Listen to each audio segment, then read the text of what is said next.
library to hopefully motivate your kids to read, because this I've seen can get your kids excited and want to actually take it home and read it.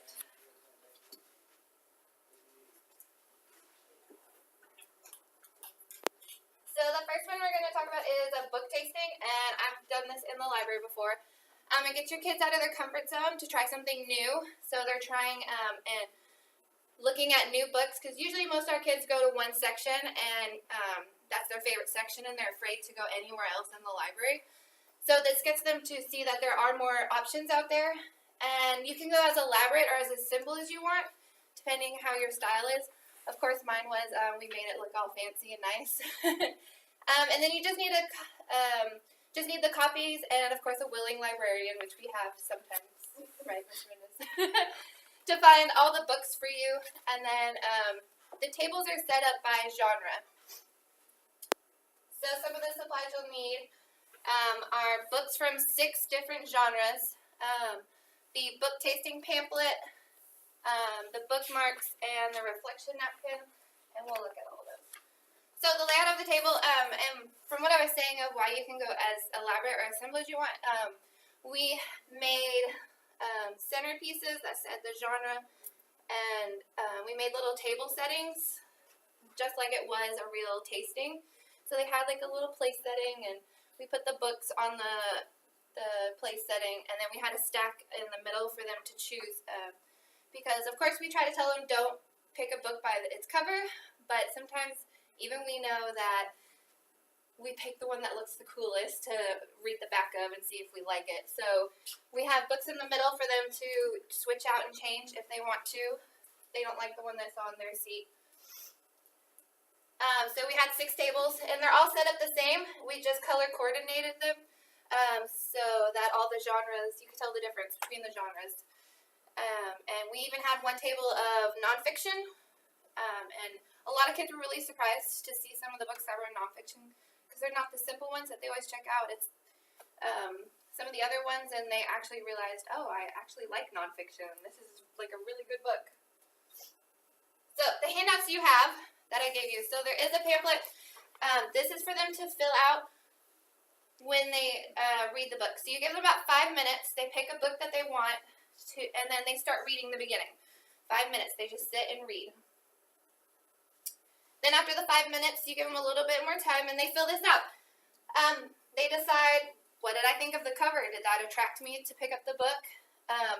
After I read a few pages, how did I feel about it? Did it hook me? Did it get me interested? And it even, you even want them to think about, what was the hook? Did it interest you? And that could help them later when it comes to writing essays, because the more books they taste like this, the more intros they see and could apply to their own essays later on. And of course, would you want to read this book, yes or no? And at the top, they do a rating, 1 to 10. How do they feel about the book? I like to give them a don't forget these titles bookmark, because 1, all kids need a bookmark, and 2, they can write the book down, because they can't take it with them. If they really love the book, they're going to have to leave it there for somebody else to try while they move on to the next table. And then at the end of the class, they can look back on their bookmark and go get that book and check it out. Or if somebody else grabbed it before them, they have this bookmark to keep. And next time they come into the library, they can look for that book. And then at the end of class, we want them to have a reflection. How did they think about the tasting? What has surprised them? What interested them?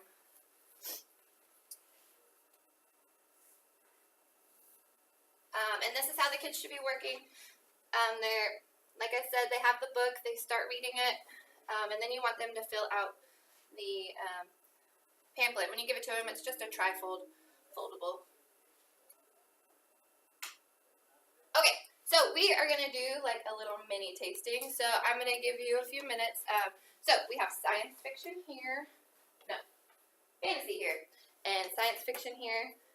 So I'll let you guys come and pick one that looks really interesting to you that you think you might want to see if you like it.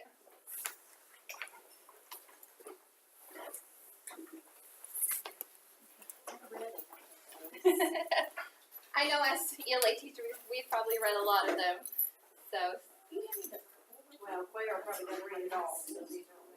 You're probably right about that.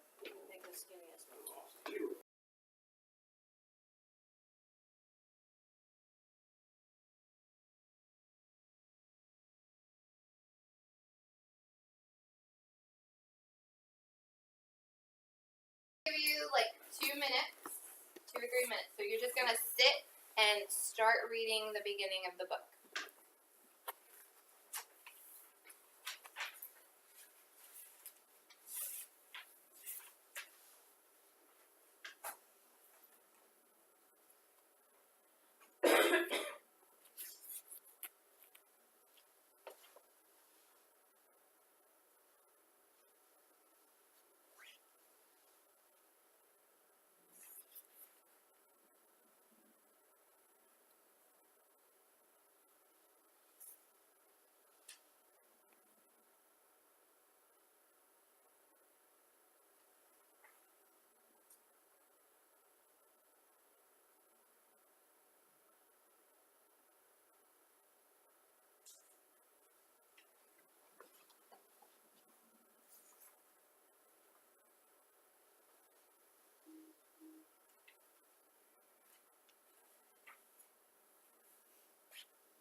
Okay, so kind of just finish up where you're at.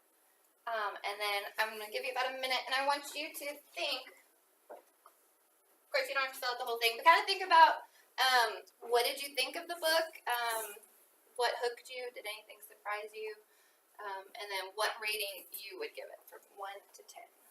1 being like, yeah, I don't think I'm ever going to want to check this book out. To 10, like, I want to take this with me right now and start reading.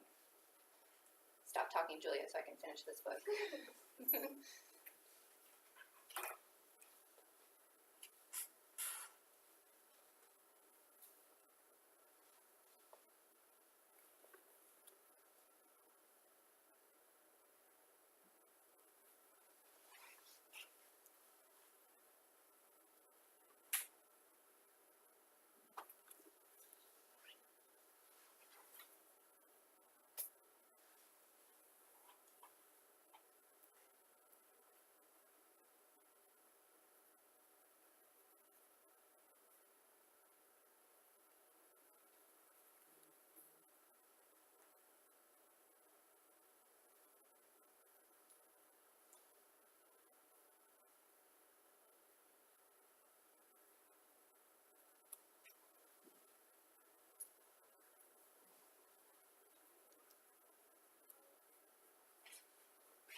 Would anybody like to share theirs? What they thought of their book?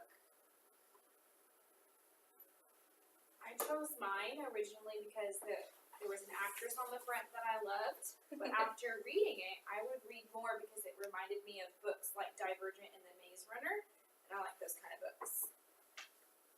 And that's a really good series. I have not actually heard it before, but I might actually read it. I picked the book Between the Lines, even though the cover was quite plain. Well, the cover's missing. But it Child didn't lost it. turn out like I really thought it was. I thought it was going to be a totally different type of fantasy. It turned out to be a fairy tale, really. Yeah. it's a love story, but the imagery and the description that he uses was very good. I love that series. It's Oh, it's a series? well, it's only 2 books, but Jodi Picoult wrote it with her daughter, and it's about this book where a fairy tale where the fairy tale characters are like alive in the book, but they just keep playing the same scenes over and over. And this prince, he's tired of living in the same book story over and over. And a girl that's her favorite story, she realizes he's moving, he's doing things that aren't in the story, and she falls in love with him, and she tries to get him out of the book. Oh yeah, and the illustrations are gorgeous in that book. They're so beautiful. So this does take a little time to set up and coordination with your librarian. You of course need a willing librarian because it takes a lot of time to get the books together. Because as a teacher, you're not going to know all the books that are in the library, so it's really important to work with the librarian. Because he pulled everything. He even had a big old stack to the side so that as the kids were hopefully checking them out because they were falling in love with them, you'd have to have more to fill in as the classes went along. So, Can we ask questions? yes. How did you determine the level of books? Cause like, my students, Uh-huh. I mean, did you have a variety in each genre of Yeah, readability? Yes. And It went from a range of levels and a range of interest.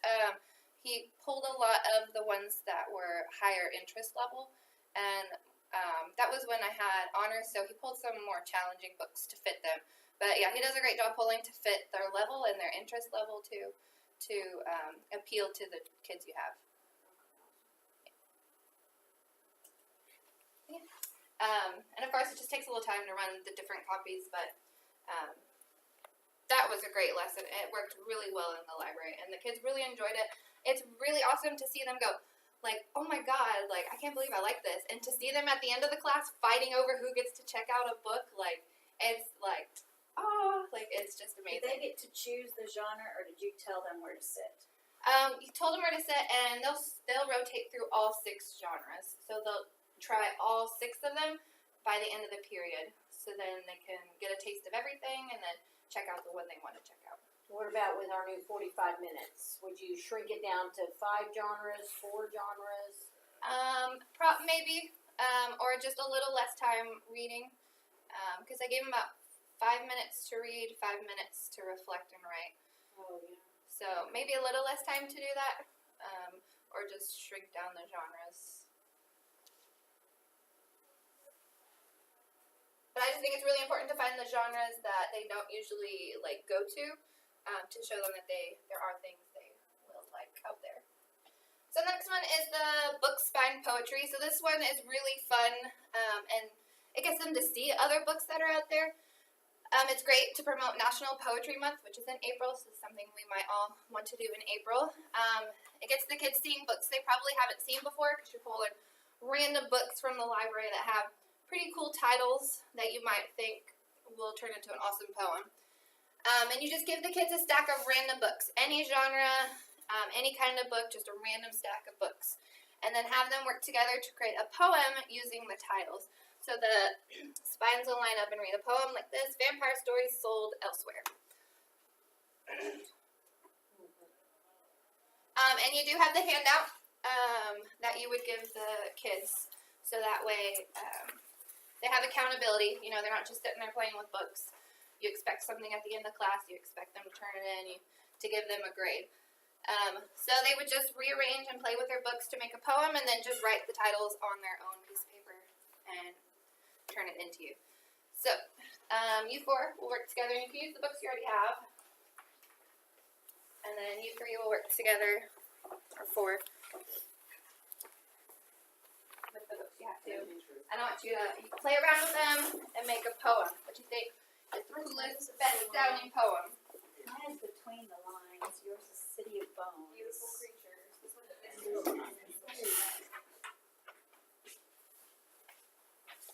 we can use these too, right? Do we need how many books then? Do we have to use all the books? I No, all the. No. 7. You just want, you're going to use 7 books Can it be chosen? It's City of Bones, Between the Lines. with a poem. Each book title is a line. We in need the some, poem. connecting words. Not, like, some transitions, something. Beautiful creatures. Fairest. Fairest. We need fairest. The fairest city of bones. Fairest From beautiful here. Can creatures. we put in our own transition word too? The fairest, beautiful creatures. Fairest beautiful creatures. You can probably put in a Wrinkle few in words, Time. but you want the kids to use mostly the words from the titles of the books. About a wrinkle in The time. five-way, Poetic City of librarians. Bones. Not me. the five-way alienated. Which one did you say? A wrinkle in time. City of bones. Higher parent. Fairest beautiful creatures of the time. City of bones between them. So that it rhymes? That's Find it? 1, 2, 3, 4, 5. You just need 2 It more flows books. nicely. I don't want to mess it up. I want 2 more books. Oh, we have to have two Yes, more books? You need 7 books. Hinder's game doesn't really go. No. We could end with match. The lost hero might go Doesn't that somewhere, say or match? like Yeah. a thief. The How's last it hero work there with is match? I mean, I don't know what anything means. The lost hero's fairest, beautiful creatures, the wrinkle of time. Okay, now you sound just like the kids. We have, what's the minimum number of books, man? Bones with the same tone that we have. Okay. Sorry, did you read the directions on your worksheet? Creatures. The Lost Hero Storm. Directions say choose up to 7. Fairest. Doesn't say we have to choose. Fairest, beautiful creatures, a wrinkle in time. Now, what if we city of move- bones between the lines. The last hero's storm thief. Big over there. How many do you want?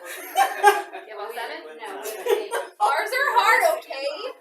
I wasn't ready. You gotta knock one out. have to knock one out. The five-way. If you see on top and then move fairest. This way. The Lost Oh, it Heroes says the Storm five-way. Thief. I ain't read the book. TH is. Oh, the TH is in the. Oh, okay, I can't see it on my. So what if we did the Lost Hero, comma, Storm Thief, comma, beautiful creatures, period. A fairest wrinkle in time, City of Bones, between the lines. Works for me. Okay, fairest didn't really go. Are you both happy with them? We So need should we pull fairest out just in fair? the right place. Oh, they're not so I happy. like fairest. Oh, we're not happy either. And Fairest so is good in the front of handmaid's City of tale. Bones because they all each other. They're opposite. Their hands So still. plays off of each other nice. So let's try that. I'm trying to figure out how I think. He's the handmaid's tale. What do we have? The Lost Hero. The Lost I don't Hero. know, I like Storm Pete's Thief. So it's one alienated. person. It's alien. Oh, you do? Heir Creatures, apparent. wrinkle in time, fair City of Bones between the lines. Between the lines, we DNA make is these handmaid's tale. between the lines. See, we're thinking about this too hard, so we're I think it GT. sounds great. No, you don't get anything done. The Lost Hero Storm Thief. And Yeah, that's not obviously. anything The Wrinkle done. in Time. Lost You Hero wanna be- Storm Thief. What Saying if from we said, A Wrinkle experience. in Time. Yes. between the lines is a fairest They spend City too much of time Bones. thinking. We add is this. And nothing Sure. was done. The Well, there would be not a lot Lost of thinking Storm on the other end of the Beautiful spectrum. creatures, I had to beautiful end Not a lot, this I know, not a lot gets done and there's not a lot of thinking. They can't use that as an excuse, I'm thinking this. Now what does it I say? would So it love says, that. if I add is, a wrinkle in time, The Lost Hero Storm Thief. beautiful creatures. Is that what I said? Between Between the lines is a fairest City of Bones. Alright, so There we go go. ahead and read Lines. your Okay, so read your poem to the other group. I don't want to, they're gonna make fun. okay. No, Earl is gonna make fun. Okay. A wrinkle in time is the lost hero Storm Thief, beautiful creatures. Between the lines is the fairest City of Bones. Alright, other group, read yours. Among the hidden delirium, the angel experiment, Peeps alienated, higher apparent, the house of the scorpion. Dang. See, they have better book titles than we do. So, in the library, so this was a little harder for y'all since I, one, pulled books specifically for a genre, for the other activity. And then two, it wasn't as many books as you would hopefully have pulled for them in the library. In the library, you know, you want a lot more for them to choose from, to play around and move around. You guys were limited to a certain number, so it was a little harder to make them flow together.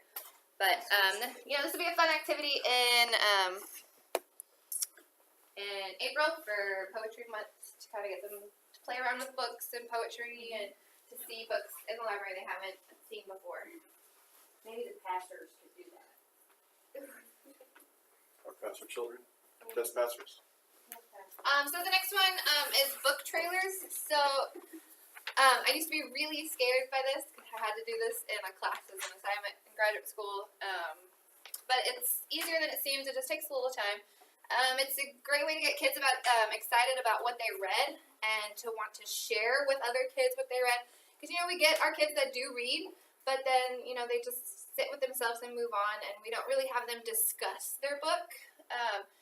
So this does work well with if you do have one-on-one technology. So 8th grade, it might work a little better. It might be a little harder for 7th grade to do. But the kids will have to create an up to 2-minute trailer teasing others about what their book is about. So it's just kind of like a movie trailer, but for their book. A lot of publishers do make book trailers, and you could show them some of those. And then hopefully you would be able to put QR codes up around the library for other kids to scan and watch and see if they like that book and if they're interested. So we're just going to watch some trailers, but this is what it would look like in the library. You know, the kid could come up with their phone and scan the QR code if they thought the book looked interesting and they would want to try out the book. So a lot of, usually they put up the sign. Some librarians like to put it inside the book. So we're going to watch a couple that I made and then one that a publisher made. So you can kind of see the difference. Theirs might look a little fancier than mine. But I'm showing you mine so you can see it's not that hard to put together.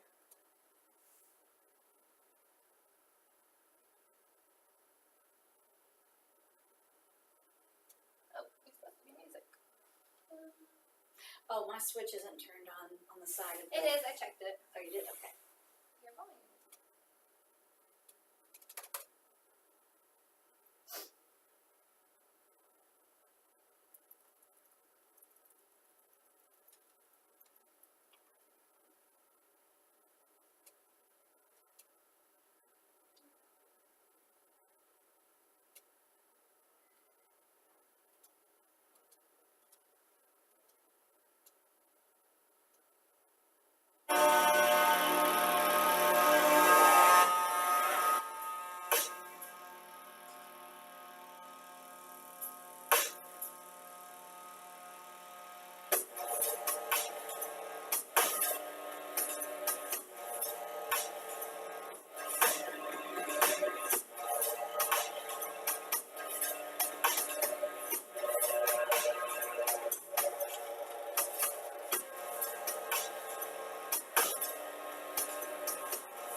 So that was for The Coldest Girl in Cold Town by Holly Black.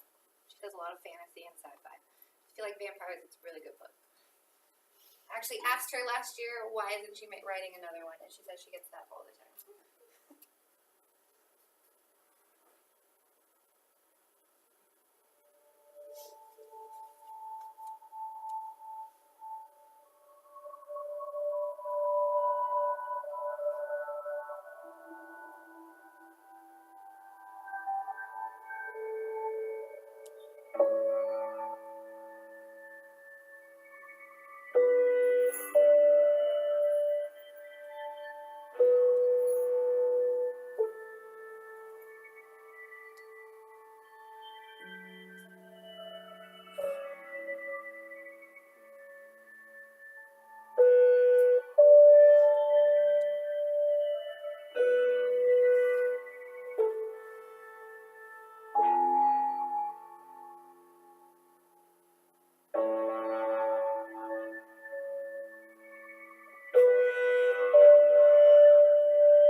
History. That one was really good. It's actually in the library. Breaking Beautiful. What was it called? So I can tell my kids. Breaking Beautiful. Beautiful. Yeah. I'll write that down. And now you tell Mr. Menz, he reads all the books, Mr. Mendez. And then this one is actually done by a publisher, so you can kind of show the kids how, like mine were just pictures. It's just simple pictures I found on the website on the internet that connected to what my book was about, and kind of just put them together. Whereas a publisher would do a little more actors, and you could, if the kids really wanted to act it out and record it and put it together, they could. In school, we learned about the world before ours, about the angels and gods that lived in the sky, ruling the earth with kind and loving hands. Some say those are just stories, but I don't believe that. The gods rule us still. They have come down from the stars, and they are no longer kind. So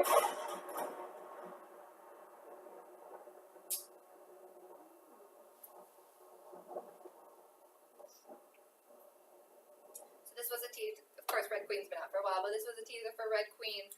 Because when you go to the book festivals and stuff, and you sit with the publishers, they will show you all these really cool trailers, just like it's a movie of it. And so it's something you can show the kids.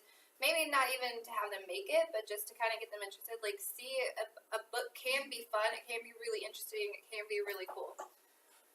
And the last one is book musical chairs. So it gets the kids moving. Sometimes that can be a little scary, but if it's, you've prepared the kids, you have a good relationship with the kids. Maybe there's something later on in the year to do.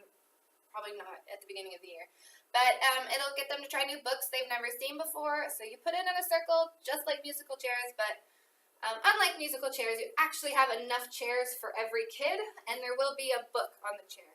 So they'll just circle around. You can play some music if you want, and when they stop, they'll sit at the chair they're at, pick up the book, and start reading it. It's similar to the book tasting, but they kind of get moving a little more, and they can see some things they've never seen before. It might be a good way with nonfiction. You can show them some really interesting nonfiction books we have in the library that they may not think they would be interested in, and they pick up and start reading it, and they're like, this is pretty cool. I think I want to check this out. So try it. See how you like it.